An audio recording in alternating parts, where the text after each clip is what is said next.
everybody. Today is another great day. My name's Stu Turley, and President and CEO of the Sandstone Group, and we're here for the Energy Newsbeat podcast. And I got a special guest for you guys today, Margaret Graham. She is the president of MPG Petroleum, and it's been around for 36 years. Welcome, Margaret. Thank you so much. Thank you, Stu. You don't have to emphasize the numbers, emphasize the name, and we're going to forget about, well, I said the company, Margaret.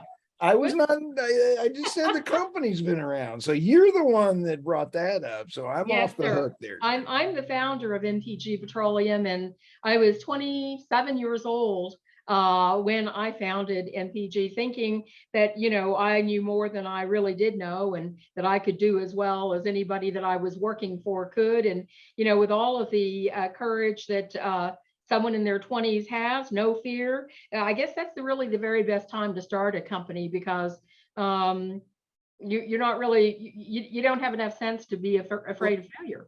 You know, there's a couple things that just, this sparks already our conversation rolling here. I'm going to have a little bit of a non-disclosure for our fans here, and that is, I've really enjoyed getting to meet you over the social media, LinkedIn, as well as having a couple conversations with you, and you're just a hoot. I absolutely love watching your conversations. That you've been in the oil and gas space for a long time. You're a no-nonsense manager and owner, and I just really have enjoyed, and in fact, you were just on a rig trip. Can you tell us a little bit about that rig trip? You were out there, and I saw the video, the post out there. That's pretty darn cool. Tell us about that. Well, the whole purpose of that trip last Wednesday was to visit Energy Drilling Company's rig number 16. Okay. I saw that rig right after it was refurbished a couple of years ago at a breakout party in Humble, Texas, and was very impressed with the rig. Our engineer, Les Skinner, was present at the breakout party, and but we had never seen it in operation. And so I just happened to be speaking with a consultant friend of mine who indicated that he was doing a project on an energy drilling rig. And I said, oh, what rig number was that? He said, number 16. I said, hey, that's my rig. So we would love to use that and think that we will for the upcoming Trinity prospect. And so nice. We got clearance by Energy Drilling, and also by the operator of the well that they were drilling for, and took some great drone footage. And we are now producing video for the header of MPG Petroleum's website to add a little pizzazz and interest, hopefully keep our visitors around for more than a few seconds. Oh, how fun. Isn't that great? Because when you get to visit a rig, you really enjoy that from the standpoint that you like being in the field. I mean, that's your passion is talking oil, and you get out there and talk it. You know, Stu, the very first time I was sent on a well site, I was very young. I graduated college a little earlier than most, I guess. Right. And I started early and finished early. And so I was sent out on a well site by myself. I was 21 years old. I had never seen a well, and really had never driven very far outside of San Antonio alone. And I was given directions, and I found that well site, and you know, immediately the sound and the sights and the smell, everything was just attractive to me, and I was into it. I didn't learn until somewhat later that my mother was calling my boss every day, asking him how I was, and complaining that I didn't call her, and that she was worried about me. And he said, Rosie, he said, don't worry about Margaret. He said, she's covering that well like a blanket. Oh, how fun. But you know, that was Ernie Horton from Tesoro Petroleum, and I'll never forget. Never forget that comment. You're an exception, because I'm going to be honest, there's not that many women that have been leaders in the industry as long as you've been out there, because it's not a women-led environment. How have you've had to buckle up and just pull your boots up and get after it, haven't you? Well, you know, I've been asked that question many times. What is it like to be a woman in a male-dominated oil and gas industry? Right. And you know, because it's the only experience I have, it doesn't seem foreign to me. Yeah, It seems natural to me because that's all I've ever done. And I would say that probably, maybe my progress is particularly on the large project that I've yep, been aiming at getting put together and drilled for so long. Maybe it would happen quicker if I were a man. Maybe I would right, have access to funding that I am not accessing as easily. That right. perhaps may be true, but I try not to worry about those things. And I would say that my start in the business was being hired by men. Tom Right. Cheney and Curtis Golson at Gulf Energy put me to work right out of college as a geological technician. It gave me my start in the business. And then later, Ernie Horton at Tesoro Petroleum hired me away Right. from Gulf Energy as a junior geologist. And so really great, smart guys gave me my start, and they treated me just, I think, like they treated anybody else. And so I really, I'm not complaining in the least bit. I love what I do. I love your attitude, and I think that's probably one of the reasons that you and I just enjoy chit chatting. And I was watching one of your other podcasts that you were on with Irina Slav. Yes. She is such another neat lady that's a powerhouse in the energy thought leadership.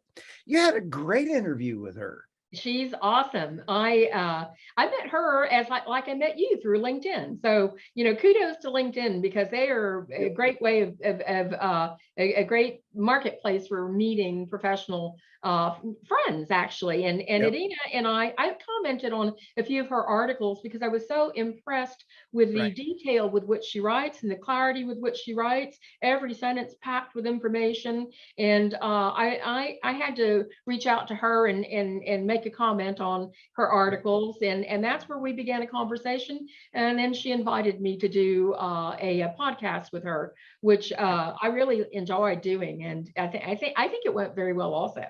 Oh, it was fun, and she is so funny. I mean, you guys really had a great chit chat back and forth on that.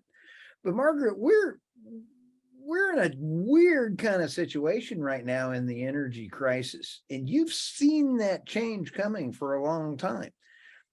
You know that you've seen the industry as we got ready, that this is now a great time to invest, but we weren't always here. You lived through the ups and downs. What got Well, us to this stage now where it's a good time to be in the oil and gas space?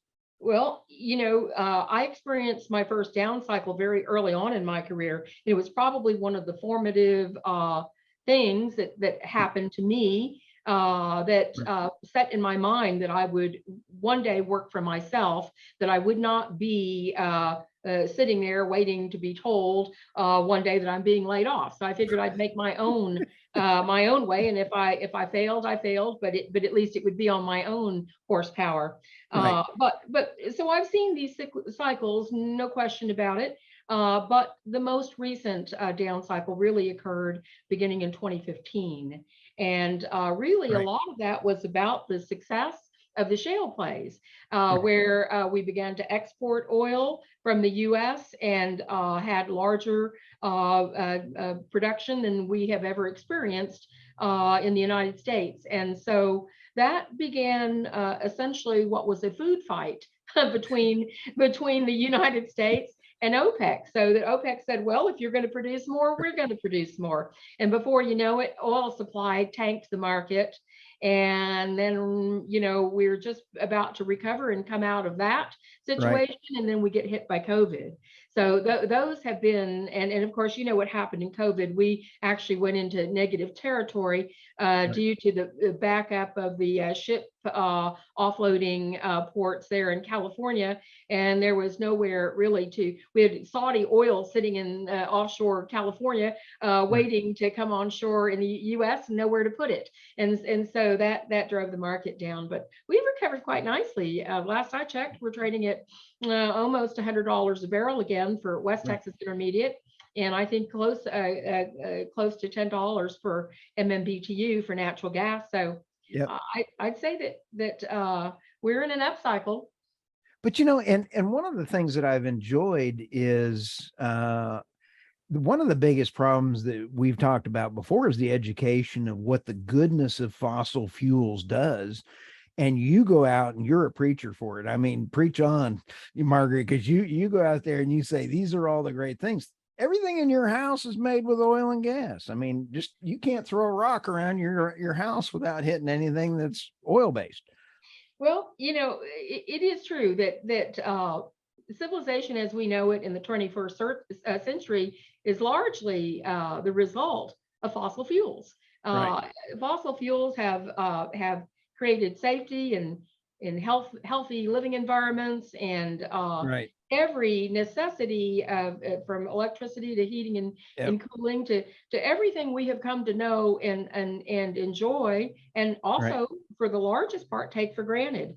So of necessity, I spend perhaps too much time talking to the subject, speaking to the subject on my website and in our conversations like this, because Right. without the public's awareness of that you don't just flip a switch on your wall and Right. magically have oil or I'm sorry, magically have electricity and light and Right. heating. People don't understand where it really comes from. And about in excess of 80% of energy comes from oil and Right. gas. And the Yep. balance 20% is made up of first nuclear, Right. then wind and solar, and then maybe after that geothermal and hydroelectric power. So Right. by far and large, oil and gas is carries the bulk of the energy grid, and will continue to do so for the foreseeable future, in Yep. my humble opinion. Which is, I would happen to agree with you on that. But when you sit back and take a look at not the history of where we've been and the history of where we're going, I really appreciate the majors that have just gotten beat up by the Congress just recently. I mean, they were drug in there, and then President Biden said, threw him off to the Secretary of Energy, and then he met with the renewable folks. And in front of the Congress right before that, they said, are you going to drill more oil and not give any money back to the investors? And without a hitch, every one of the majors said, no, we're going to give money back to our investors. That's cool, because that commitment of giving money back to the investors, they're standing up instead of just saying okay to the president. They're taking care of their shareholders. And I respect that leadership on that. Well, that's the difference between business and government. Business has to make a profit in order to remain in existence, whereas the government just taxes you, at a higher percentage rate to make money, and Right. without any care for how the money is spent. So yeah, I was rather proud of our CEOs from Major Oil Yep. standing up and also doing the right thing by their investors, returning dividends and buying back stock, Right. gaining greater and greater control of their public companies. And yeah, the most important subject of the day. I was a little bit ashamed of Joe Biden for tossing them off to an undersecretary Right. and instead talking to the green renewables folks that Yeah. they're popular, all right, but the whole thing, in my opinion, is a boondoggle and a big facade, and Yeah. it is actually what is creating pain at the pump. It Right. is what is creating the tight oil supply. Funding that should be going into oil and gas projects are going into green renewable projects and ESG-based investments that will Yep. not return much of a profit and certainly take away from where money needs to be spent, particularly at this point in time when our strategic reserve has been whittled down Oh, by the president and used for purposes that it was never intended for. right. And I heard that I think 4 million barrels of it or something went to China.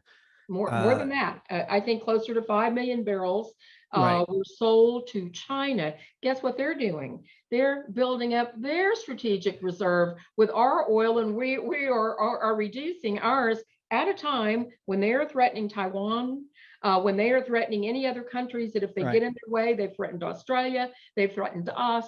They're threatening anyone that stands in their way when and if they should decide to invade Taiwan, will be dealt with. I forget what Xi Jinping's words were, but it's something about like if you play with fire, you will get burned. Yeah. Oops.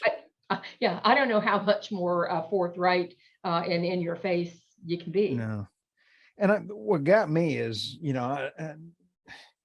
the conspiracy theory folks that were saying that 1,000,000 barrels of that went to the same company that Hunter Biden is still on the board of for that Chinese oil company. And I'm like, okay, I believe that. I just wonder if the big guy got 10%. Wouldn't surprise me a bit. I don't know what to believe anymore. I think term limits of all politician needs to be 15 minutes. I think that they all need to be thrown out. But one day, Stu, I hope somebody in Hollywood will make a soap opera out of all of this, because I mean it couldn't be any more perfect. In terms of it's unbelievable, and just right out there in plain sight, and nobody is saying a word. No. Now, Margaret, changing the subject to something that I know you and I like, and that's oil and investing. I get to visit with a lot of investors across the U.S. and actually quite honestly in the EU as well. And when we sit back and take a look at the different places, Texas is booming. And I'm going to tee this up for a little conversation here, but I love Texas. Texas is just, Texas is cool. Sorry, I got Texas license plates and all that kind of good stuff. But when you sit back and take a look at California, a U-Haul trailer coming from California to Texas is a couple $1,000s. Going from Texas to California, it's like free, or they'll even pay you. Nobody's going from Texas to California. Yeah, they'll pay you to return their trucks to them because they're all going in one direction. Oh, yeah. People can't get out of there quickly enough because of the way the state government is run. And there's a couple of reasons why. And I want to go over this with you because I think you and I just before the show chatted about this a little bit. And that is in California, you have to make a lot of money just to survive. And so in this, I went through the exercise on these numbers. If you make $1,500,000 in California, which is middle class, you have to have that just for a house. I'm kidding, of course, but your federal tax on that would be $513,000. Your state tax would be $184,000. Your Social Security is $9,114. Your Medicare is $33,000. Your state disability is $1,600. Your total tax on $1,500,000. Are you ready? You got a drum roll? Okay. $741,886. So 50% of your income. 49.5. Go. Holy. Close enough. And the number one thing that alternative investor folks are asking me about is what's tax deductible. And Margaret, when you're dealing with your fund, what is tax deductible? Well, one of the most favorable tax incentives for oil and gas investment are the intangible drilling cost write-offs, which comprise a majority of the cost to drill and complete a well. So intangibles are all goods and services that once utilized are spent. In other words, they have no salvage value. And they can comprise anywhere from 65 to 85% of a given project cost. And so that is 100% deductible in the year incurred. The balance of the project cost, the tangible portion of it, can be amortized, and the tangibles are for tangible equipment, things that have a useful Right. value and could be salvaged and resold. And so those are amortized over the course of the useful life of the equipment. And so Right. eventually that the balance of the cost of a given project is also tax deductible. Now, I skipped over a little bit the other things that are capitalized, like your land bases, and now Right. we have to capitalize some of our geophysical bases. So you would probably throw those into the tangible category to a certain extent. And so that's why I say 65 to 85%. It all Right. depends on how big your land position is, what your Right. geophysical cost is that would dictate how that all shakes out. But at any rate, all of it is eventually tax deductible. Now, here's the other kicker. Okay. As a small independent producer, if you have less than 6,000 barrels of oil a day, say as an Right. individual investor, if you don't have more than 6,000 barrels a day, then you are entitled to the small producers depletion allowance. Oh, cool. Minimum 15% of your income is tax-free, minimum, because that's Hmm. considered given depletion Right. of the asset.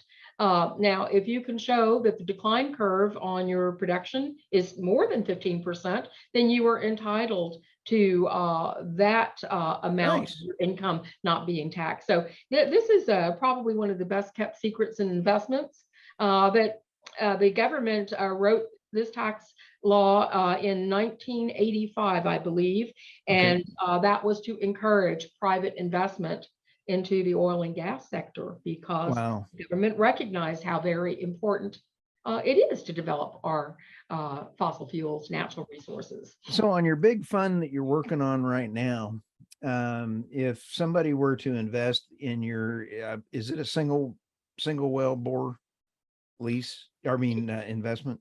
It depends on the project that you're speaking of. If you're speaking of the Trinity, Right. it starts off with a one well commitment. If you're Okay. speaking of the Pearl, which is really more like a portfolio of prospects, now we're talking about a four well commitment. Okay. Got it. So when you're taking a look at the different aspects of those as an investment, you have the layer for tax deduction, but you also have passive income. Yes. Actually, because the way if a project is structured properly as a Right. joint venture rather than as a limited partnership, it really isn't passive income in terms of tax. If Right. you're talking in terms of taxes, having an operating agreement and being capable of making decisions along with the operator, in other Right. words, certain elections that one would make Right. along the way as to either setting pipe or not setting pipe, as to drilling a development well or not, that really removes you from the passive status into the active Oh, status, cool. which is what allows the pass through of the intangible drilling cost deductions and so on. And so if somebody's really wanting to get involved and understand and be an oil kind of guy, that would be the way to go then. Is that what I just heard? A joint venture structure is much more favorable tax wise. Now, some people may shy away from it because they're concerned of possible liability. So if they Right. are a co-tenant in the oil and gas lease in a joint venture property, a joint venture partner, they may be concerned that an issue that could occur on the well site might then attach to Right. them personally. So I always advise that the best thing to do is to make your investment through an LLC to Right. protect your personal assets and to put just the amount of funds in the LLC that are necessary for your investment, your Right. current planned investment. And then in addition to that, when we are securing general liability policy along with blowout insurance and various other current Right. kinds of insurance for a given project, we also will name the investors as co-insured. Oh, And nice. so that also then provides them the same insurance that the operator MPG Petroleum would enjoy through the policy. Well, that's pretty darn cool because the way that is structured, um, your tax deduction really piles on up in there in that given year. And as these two different projects come up and start rolling, this is really what a great time to be at the forefront of these projects. Absolutely. In fact, the two projects are somewhat interrelated. The Okay. Trinity prospect was really pulled out of the Pearl portfolio, sort of a cherry on top of the portfolio to be offered as an entry kind of project in Okay. order to reduce the cost and to soften the risk of the Pearl, which is a much larger investment. It's a $52.5 million project, and Right. we are due right now to update the AFE budgets on the Okay. 4 drilling wells. But we have recently updated the AFE on the Trinity prospect, and so that's about a $7.7 million project. So you can see Okay. the difference in size is quite Right. large. And so we even, for certain parties that have the financial capability and the interest in doing so, offer an option so that they can be in the Trinity, see the result of the well, and then exercise the option or not on the larger project. So Right. that's another structure that we are offering to have something for everybody. The Trinity is maybe for a more modest stakeholder. The Pearl is for Right. certainly a much larger stakeholder, or we can hybrid it in the middle Right. to allow a smaller investor possibly to leverage their investment in Yep. the Trinity in order to be able to afford an interest in the Pearl. And there's no rules as far as, say, for instance, if an investor bought 5 or 10% of the Trinity, there's nothing that says that you must exercise an option Right. on the same amount of interest. It can be up to that amount of interest or less. So Right. there's no there are rules Okay. only at the top. There's no rules go in terms of reducing the And amount of interest to be exercised. I just want to make sure I keep my producer happy here. He's probably kicking me here All and right. saying, we do not offer financial advice. Please speak with your CPA and then call Margaret. And the same goes for me. I will say that I am speaking based on, I'm a geologist and Yep. first and foremost, but I've been doing it long enough that I understand a little bit about the tax consequences Right. and how to structure something to make it the most beneficial. But then we also have at the ready our oil and gas accountant who is CPA and also certified in oil and gas tax accounting. Nice. So, And so and we that yeah, that's critical to have good people and good resources. well at the beginning of a project, of course, we're estimating through the AFE or authorization for expenditure the cost Right. of the drilling and completion of a well. But once the well is drilled and completed, we then make a statement of actual cost. Right. So that then gets divided into tangible and intangible cost, and a statement is produced by the accountant to Okay. go to the investors to help them in their tax preparation so that they have some basis and all of how to take their deduction Oh, in. this is cool. Now the geological structure on your, because you can sit down and you have the expertise that a lot of oil folks don't have from the standpoint of being a geologist and being able to recognize a deal.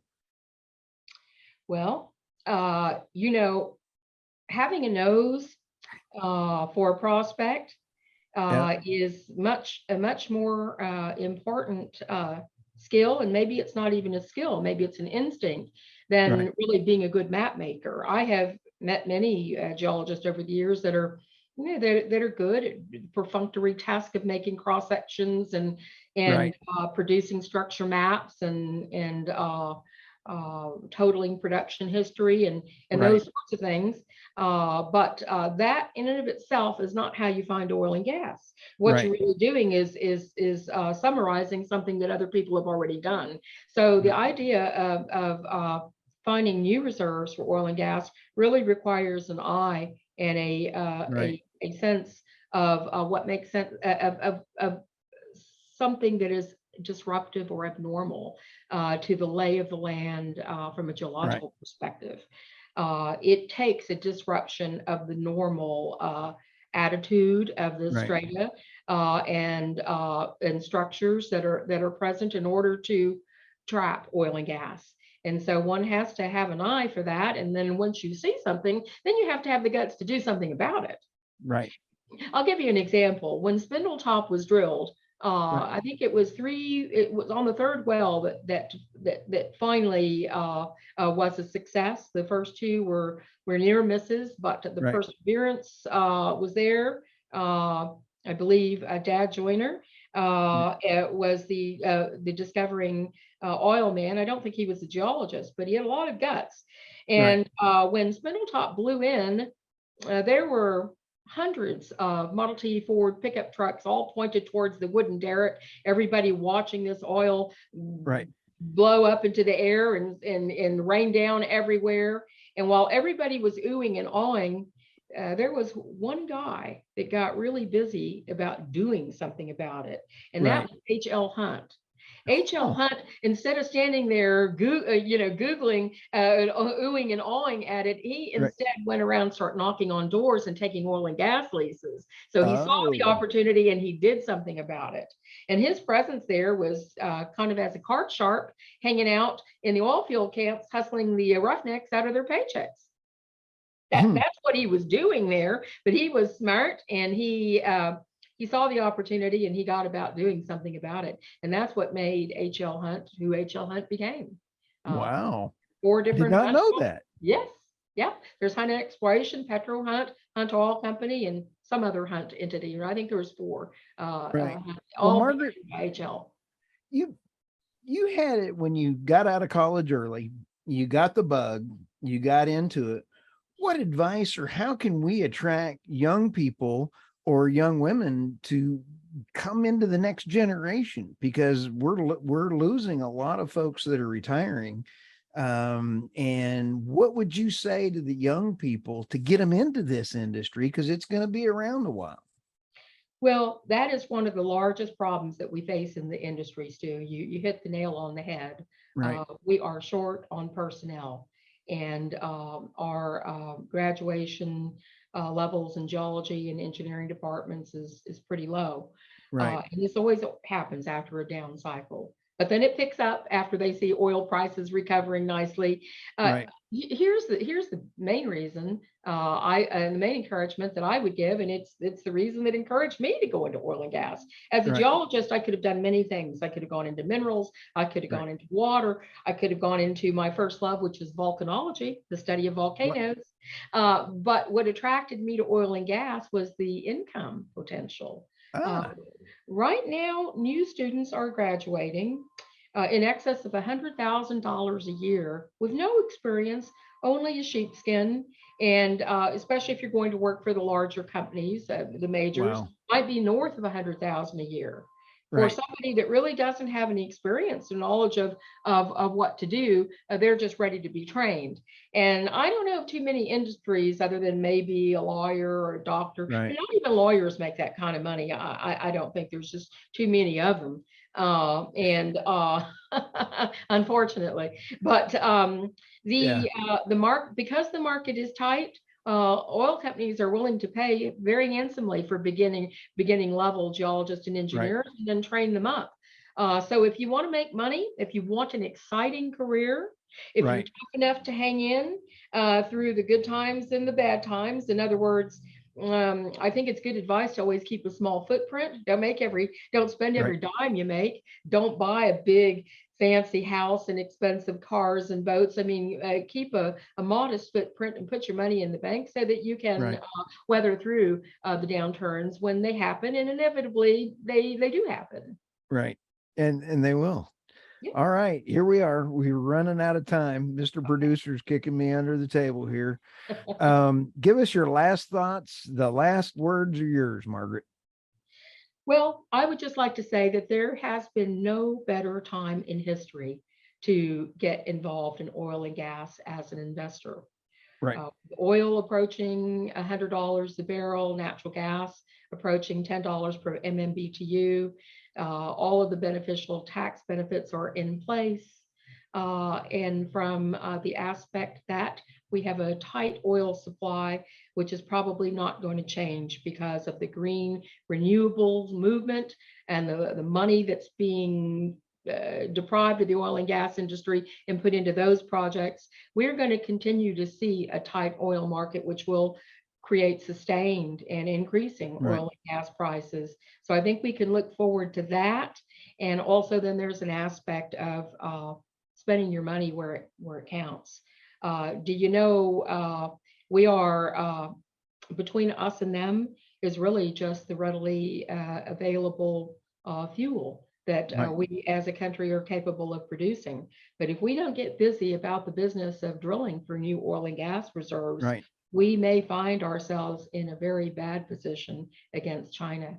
And I think, so it's the patriotic thing to do. Yep. It's a very lucrative thing to do. And of Right. course, there's risk. If anything is profitable as oil and gas, of course, there's potential risk, but that's what the tax benefits are for. Because in Right. the event of a dry hole, 100% of the investment is deductible in the year incurred. So I don't see how you can lose. No, I don't need it. Margaret, thank you for stopping by the podcast today. And I look forward to speaking with you again soon. Thank you, Stu. I enjoyed it.